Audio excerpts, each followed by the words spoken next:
Assalamualaikum warahmatullahi wabarakatuh. Perkenalkan, nama saya Ayu Nadila dari Fakultas Ekonomi Universitas Simalungun Prodi Manajemen. Nah, saya di sini akan menjabarkan pertanyaan dari dosen saya, Pak Purba, yang ilustrasinya seperti ini. Kebijakan lockdown atau social distancing membuat entitas bisnis terganggu. Diperkirakan banyak perusahaan atau orang yang tidak dapat menepati janjinya. Misalnya, pengiriman barang ke suatu negara yang sedang melakukan lockdown. Dengan kata lain, kemungkinan besar banyak kontrak perjanjian transaksi bisnis atau kegiatan yang tertunda akibat penyebaran wabah COVID-19 ini.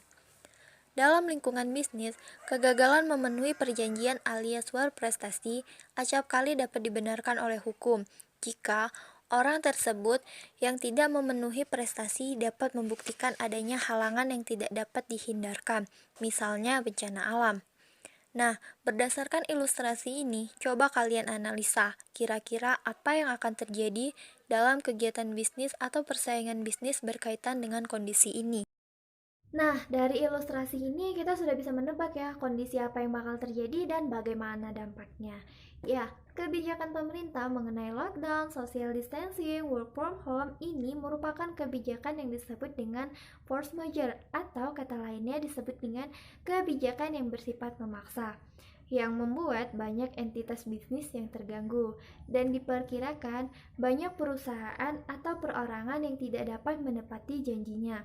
Dengan kata lain, banyak perjanjian yang dibatalkan, kontrak kerja yang gagal, transaksi, dan kegiatan lainnya yang tertunda akibat dari COVID-19 ini.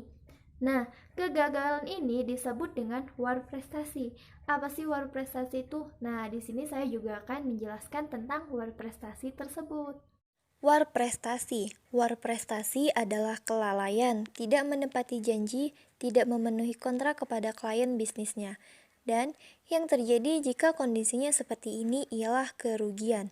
Dan akibatnya, masing-masing pihak yang merasa dirugikan berhak menuntut ganti rugi berupa penggantian biaya kerugian dan bunga jika ada. Namun, kegagalan memenuhi perjanjian alias war prestasi acap kali dibenarkan oleh hukum. Jika orang yang tidak memenuhi prestasi dapat membuktikan adanya halangan yang tidak dapat dihindari, contohnya bencana alam.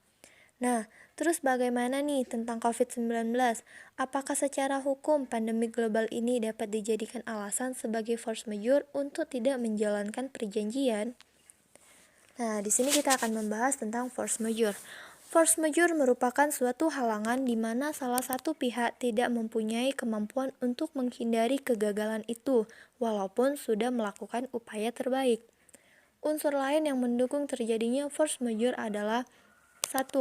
Para pihak tidak pernah bisa memprediksi kapan terjadinya halangan tersebut. Yang kedua, ia tidak memiliki kontribusi faktor atas terjadinya halangan tersebut. Nah, dan keseluruhan unsur itu terpenuhi di dalam wabah COVID-19. Alasannya, yang pertama, orang tidak pernah tahu kapan ini akan terjadi. Dan yang kedua, orang tidak memiliki kontribusi efek atas penyebaran wabah ini.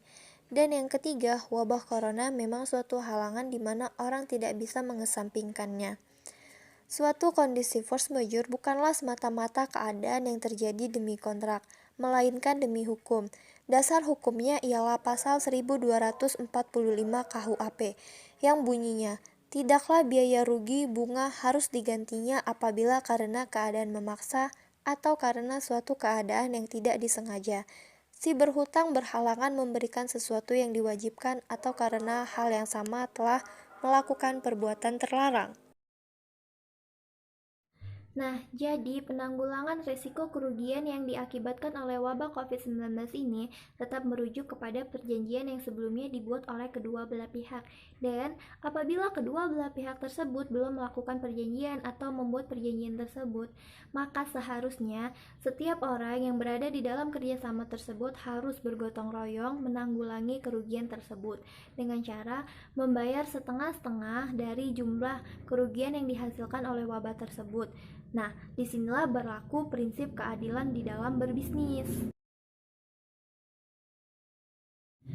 Demikianlah video penjabaran tentang dampak lockdown ini saya perbuat untuk memenuhi tugas dari mata kuliah hukum bisnis saya. Dan saya mohon maaf yang sebesar-besarnya apabila di dalam penjabaran video ini kurang sempurna. Dan terima kasih sudah menonton. Wassalamualaikum warahmatullahi wabarakatuh.